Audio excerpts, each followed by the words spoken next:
Mời quý vị và các bạn cùng nghe đọc tập truyện Khi trái đất lên tiếng. Tập 2. Bức tường vô hình. Ngọc khép cuốn sổ lại, đầu ngón tay vô thức niết nhẹ lên mép giấy đã nhàu, rồi lại mở ra. Thầy đã vào phòng nghỉ sau một hồi nói chuyện dài. Ngoài kia, đêm miền núi vẫn sâu hun hút, tiếng tắc kè vọng lại đều đều từ triền đồi phía sau nhà. Ngọc ngồi lặng một lúc lâu. Nếu là 10 năm trước, có lẽ chính anh cũng sẽ nghĩ những điều vừa nghe chỉ là chuyện huyễn hoặc hoang đường. Nhưng suốt nhiều năm ở bên thầy, anh đã tận mắt chứng kiến quá nhiều điều không thể lý giải theo những cách thông thường. Có những người tìm đến thầy trong tuyệt vọng, người mang bệnh nặng, người đi không nổi. Có người gần như đã buông xuôi sau nhiều năm chạy chữa khắp nơi mà không còn hy vọng. Vậy mà rồi từng người một trở về, gương mặt nhẹ đi, sức khỏe hồi phục, cuộc sống thay đổi theo cách mà ngay cả họ cũng không biết phải giải thích thế nào. Gia đình anh cũng là một trong số đó.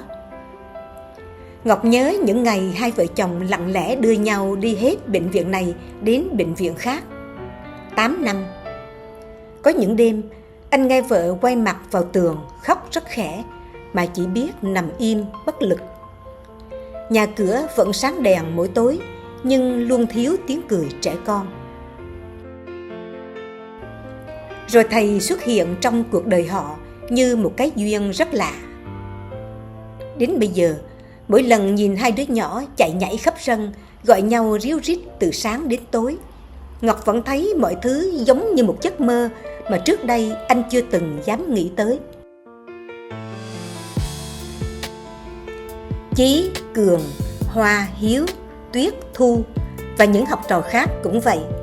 Mỗi người đều có những trải nghiệm riêng với thầy, đủ để khiến cuộc đời họ đổi khác. Đúng lúc ấy, thầy từ trong phòng bước ra.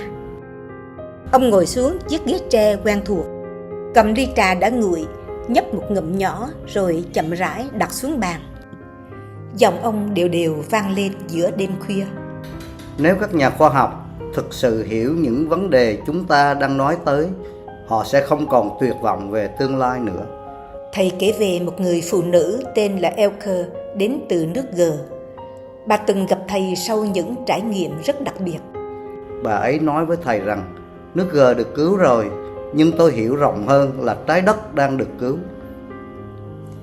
Không khí tĩnh lặng, mọi người có thể nghe rõ tiếng nhịp đập của trái tim mình. Tuyết khẽ hỏi, vì sao bà Elke lại nói vậy hả thầy? Thầy nhấp một ngụm trà. Rồi thầy chậm rãi cất giọng. Vì bà ấy đã chứng kiến những thứ mà khoa học hiện tại chưa giải thích được. Thầy dừng lại rất lâu. Gió đêm thổi qua hàng cây tạo thành những âm thanh xào xạc rất khẽ. Trong căn phòng, không ai lên tiếng. Ai cũng có cảm giác như thầy đang cân nhắc rất kỹ trước khi nói ra một điều gì đó lớn hơn rất nhiều so với những gì họ từng nghe trước đây. Trái đất này rất hữu hạn, nhưng những thứ đang muốn can thiệp vào nó thì lại quá nhiều. Ông nhìn ra màn đêm ngoài hiên. Trái đất này được tạo ra không phải để con người đánh nhau, tranh giành hay hủy diệt lẫn nhau, nhưng lòng tham đã khiến rất nhiều thứ đi chệch khỏi quỹ đạo ban đầu. Các học trò ngồi im, mắt không rời khỏi thầy. Giọng ông trầm xuống. Trong quá trình đấu tranh, thầy nhìn rất rõ có những nhóm sinh mệnh như thế lực X chẳng hạn, vốn không thuộc về nơi này. Họ không được phép hiện diện ở trái đất, nhưng vẫn tìm mọi cách để tồn tại ở đây. Ông dừng lại vài giây rồi nói tiếp. Họ vật chất hóa mình bằng cách đầu thai làm người. Không khí trong căn phòng như nặng xuống. Bên ngoài vẫn mang hình hài con người, nhưng sâu bên trong họ lại mang theo mầm móng của tham vọng. bá quyền và hủy diệt. Họ cùng kết nối với những thế lực bên ngoài trái đất để được chống lưng. Mục đích cuối cùng là từng bước thao túng và chiếm lấy hành tinh này. Thu khẽ rùng mình. Thầy nói chậm rãi. Vì như thầy từng nói, trái đất là một kiệt tác của thiên linh vũ trụ. Đây là nơi duy nhất hội tụ đủ điều kiện để muôn loài cùng tồn tại và phát triển. Ông nhìn xa xăm như đang nhớ lại một lát cắt rất dài của lịch sử vũ trụ. Trước đây từng có những thế giới phát triển cực cao. Nền văn minh của họ vượt xa con người hiện tại. Nhưng rồi họ đi sai đường. Họ không còn muốn lao động và sáng tạo dựa trên đạo đức nữa, mà chuyển sang cướp đoạt năng lượng, ký sinh vào những thế giới khác để tồn tại. Thầy khẽ lắc đầu. Tiếng tắc kè ngoài vườn bất ngờ vang lên rồi im bặt. Và khi tự phá vỡ quy luật phát triển của chính mình, những nền văn minh đó dần bị hủy diệt. Ông nói chậm hơn. Nhưng sau sự hủy diệt ấy vẫn còn một số bộ phận tinh hoa trôi nổi trong vũ trụ. Họ tiếp tục tìm cách lao xuống trái đất để vật chất hóa sự tồn tại của mình thêm một lần nữa. Ngọc khẽ siết hai bàn tay vào nhau. Vì sự phát triển rất cao nên khi đầu thai làm người, nhiều kẻ trong số họ cực kỳ thông minh, giỏi giang và có khả năng vượt trội hơn người bình thường. Giọng thầy trở nên nặng hơn. Nhưng nhiều người trong số đó lại không phát triển trên nền tảng đạo đức. Ông nhìn từng học trò đang ngồi xung quanh. Khi trí tuệ vượt quá xa đạo đức, sự hủy diệt sẽ bắt đầu. Vì vậy, những gì đang diễn ra hiện nay thực chất là một quá trình thanh lọc rất lớn của vũ trụ. Ngọc khẽ hỏi, rồi điều gì sẽ xảy ra hả thầy? Thầy nhìn Ngọc, ánh mắt ông bình thản nhưng rất chắc chắn. Bây giờ mọi thứ bị bóc trần, những gì không phù hợp với quy luật sẽ dần bị loại bỏ, đưa trái đất trở lại trạng thái cân bằng vốn có. Giọng ông chậm hơn. Khi đó, con người sẽ bước sang một giai đoạn hoàn toàn mới. Ông nhấn mạnh từng lời. Sẽ không còn bị trói buộc bởi những mô hình hay học thuyết cũ nữa. Điều con người hướng tới khi ấy chỉ còn là lao động, sáng tạo và cống hiến. Trong ánh mắt thầy thoáng lên một niềm tin rất lạ. Ai cũng muốn tạo ra giá trị, còn sống hưởng thụ, lười biếng hay phá hoại sẽ trở thành điều đáng xấu hổ. Ông nhìn xung quanh. Nhân loại sẽ phải bỏ lại rất nhiều thứ cũ kỹ để bước sang một trang mới. Thầy dừng lại, rồi giọng ông trở nên dịu hơn khi nhắc đến hai chữ Việt Nam, nơi ông vật chất hóa, ẩn thân để hoàn thành phần việc cuối cùng của mình. Và Việt Nam này là một trong số ít dân tộc được chứng kiến giai đoạn chuyển mình đó. Mọi người đều ngẩng cao lên nhìn thầy. Bởi chúng ta đã trải qua quá nhiều đau thương trong suốt hàng ngàn năm, nhưng vẫn giữ được nền tảng đạo đức và khả năng đứng vững trong nghịch cảnh. Căn phòng lặng đi, tiếng côn trùng ngoài kia dường như cũng rõ hơn trong sự im lặng kéo dài.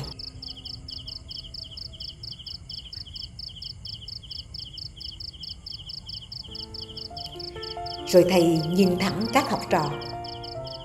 Các cô chú phải nhớ, thứ quyết định sự tồn tại và phát triển lâu dài của một quốc gia, một nền văn minh hay thậm chí muôn loài chính là đạo đức. Giọng ông trở nên dứt khoát hơn bao giờ hết. Quốc gia nào, nền văn minh nào đi ngược lại nền tảng đó thì sớm muộn cũng phải bị đào thải. Trong lịch sử đã có rất nhiều nền văn minh biến mất như vậy. Nói đến đây, thầy bất ngờ cầm chiếc điện thoại đặt lên bàn. Ánh đèn từ màn hình hắt lên gương mặt ông. Ông khẽ mỉm cười. Sự phát triển của nhân loại cũng giống như quá trình nâng cấp không ngừng của chiếc điện thoại này. Ông giơ chiếc điện thoại lên trước mặt mọi người. Từ điện thoại như cục gạch đến điện thoại thông minh, cảm biến, từ 2G đến 3G, 4G, rồi 5G và hơn thế nữa. Cái gì cũ không còn thích ứng nữa thì phải loại bỏ, nhường chỗ cho cái mới, cái tốt hồi sinh và phát triển. Ông đặt chiếc điện thoại xuống bàn, giọng trở lại trầm tĩnh.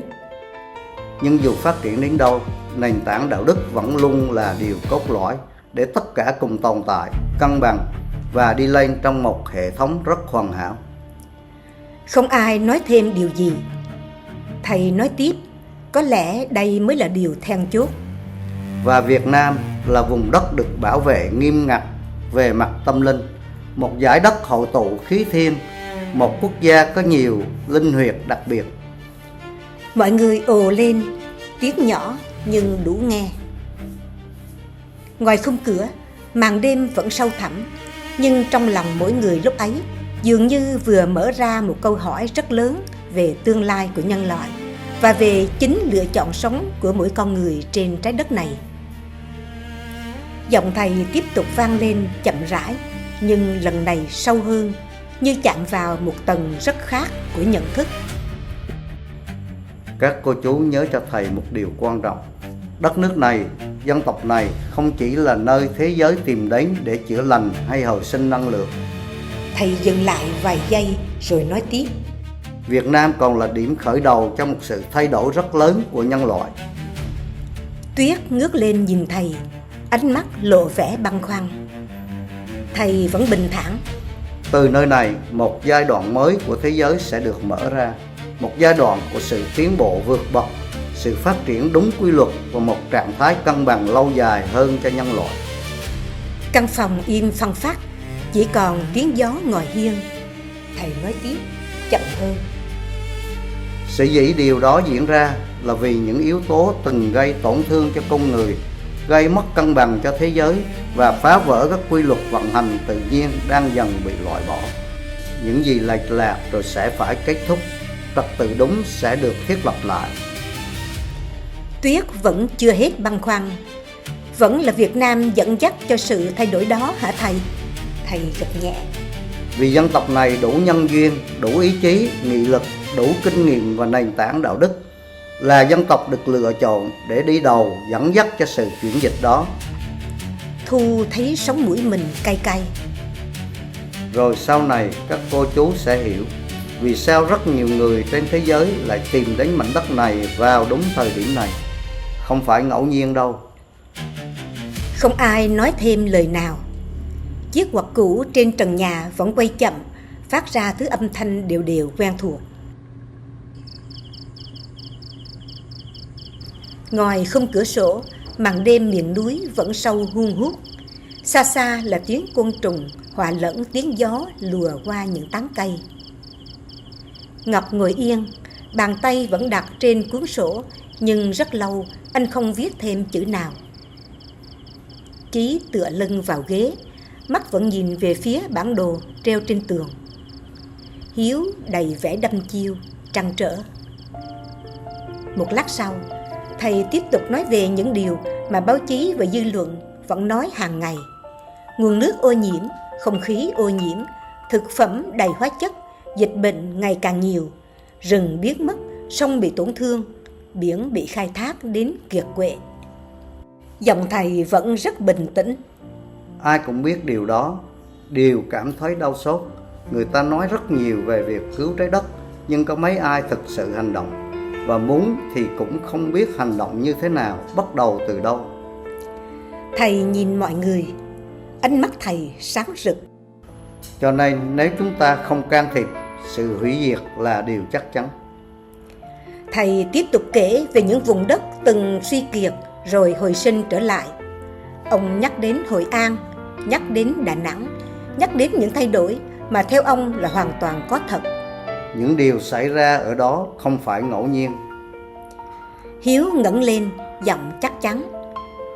Còn gắn bó với Hội An mấy chục năm, còn thấy rất rõ sự hồi sinh của Hội An hôm nay có liên quan đến những gì thầy đã hóa giải ở phần vô hình của vùng đất đó. Thầy gật đầu. Có những nơi từng bị khóa lại và chúng ta đã mở nó ra. Hội An chỉ là một ví dụ thôi. Khi xử lý ở đó, thầy thấy rất nhiều sinh mệnh đang bị giam giữ trong trạng thái mất cân bằng. Cả căn phòng lặng đi. Thầy tái tạo hồi sinh cho họ và đưa họ đi theo con đường tu tập để tự chuyển hóa. Thầy nhấp một ngụm trà rồi đặt chén xuống. Giọng ông trầm hẳn lại. Các con phải hiểu một điều. Khi những thế lực đứng sau lưng bao che, thao túng từ bên ngoài bị quét sạch, thì luật nhân quả sẽ vận hành trở lại rất rõ ràng, cả ở tầng vật chất lẫn tầng tâm linh. Không còn sự can thiệp làm lệch quy luật nữa, mọi thứ sẽ dần trở về đúng trật tự vốn có của nó. Ánh mắt thầy trở nên sắc lạnh. Bây giờ là lúc những món nợ của quá khứ phải được nhìn thẳng và thanh toán, không gì có thể che giấu được nữa. Thầy nói chậm từng tiếng. Những gì thế lực X từng gây ra trong lịch sử Việt Nam và nhân loại sẽ được tính sổ. Những thế lực từng che chắn, thao túng và đồng lõa cũng sẽ bị trừng phạt. Căn phòng lặng ngắt, chỉ còn tiếng gió đêm lùa qua khung cửa. Thu hỏi nhỏ: cả thế giới sẽ hiểu điều này sao thầy? Có nơi hiểu nhanh, có nơi hiểu chậm. Có thể nhiều nước phương Tây chưa hiểu ngay vì sự khác biệt văn hóa và niềm tin. Nhưng các nước Đông Nam Á sẽ cảm nhận rất nhanh vì họ có nhiều điểm tương đồng với chúng ta. Khi họ hiểu ra bản chất vấn đề, sự thay đổi sẽ diễn ra đồng loạt. Ngoài trời, gió bất ngờ mạnh hơn. Thầy nhìn về màn đêm sâu thẳm ngoài hiên. Giọng thầy trầm xuống. Rồi sẽ đến một ngày, khi thế giới trở lại cân bằng, nhiều thế hệ sau sẽ hỏi: vì sao nhân loại bước được sang một giai đoạn mới như vậy? Mọi thứ bắt đầu từ đâu? Khi đó, điều được ghi nhớ không phải là công lao của một cá nhân nào cả. Thầy cũng chỉ là một phần rất nhỏ trong dòng chảy lịch sử ấy. Ông nói câu cuối cùng rất nhẹ, nhưng khiến cả căn phòng lặng đi. Điều xứng đáng được ghi nhận sau cùng là tinh thần của cả một dân tộc. Thu ngồi bất động, không khóc, nhưng nước mắt chảy ra. Cô nghe rất rõ tiếng tim mình đang đập trong sự tĩnh lặng của đêm khuya. Căn phòng vẫn im lặng. Ngọn đèn vàng hắt thứ ánh sáng dịu dịu lên từng gương mặt đang đăm chiêu đầy cảm xúc. Ngoài kia, gió đêm thổi qua rừng cây tạo nên những âm thanh xào xạc đều đều. Một lúc lâu sau, thầy nói tiếp. Giọng ông bình thản đến mức khiến người nghe lạnh người. Trong thời gian tới, nhiều biến động lớn sẽ xảy ra. Một số quốc gia ven biển sẽ chịu tổn thương rất nặng.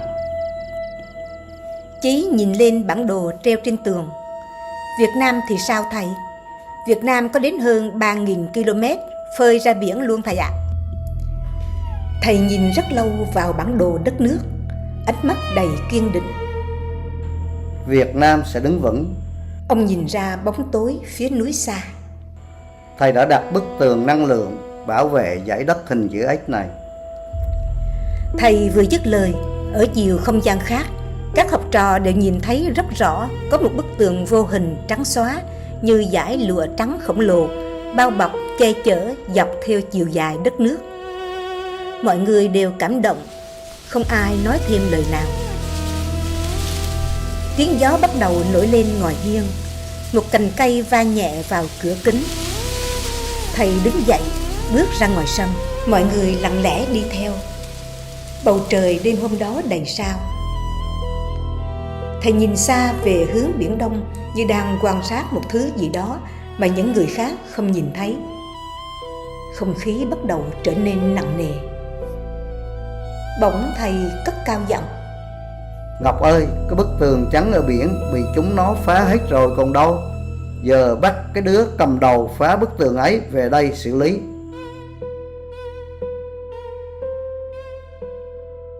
Hết tập 2.